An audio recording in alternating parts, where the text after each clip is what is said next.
হ্যাঁ আব্বু, এই যে আমি আসলাম মাত্র বাস স্ট্যান্ডে। নীরব,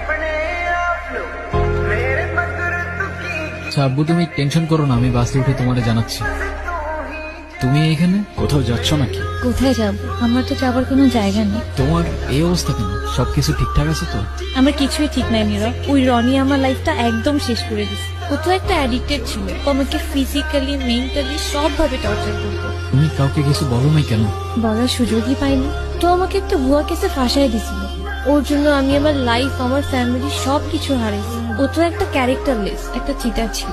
বাদ দাও, যা হবার তো হয়েই গেছে না। ভালো থাকার চেষ্টা করো, জীবন অনেক সুন্দর। আমি তোমাকে ছাড়া কখনোই ভালো থাকতে পারবো না। কিন্তু তখন আমি বুঝিনি, তো ভুল মানুষকে অন্ধের মতো বিশ্বাস করছিলাম। কাউকে এত অন্ধের মতো বিশ্বাস করেও এভাবে চিট করে। দুনিয়াটা কি আজব, তাই না? বিশ্বস্ততার এই দামটা কেই বার বোঝে।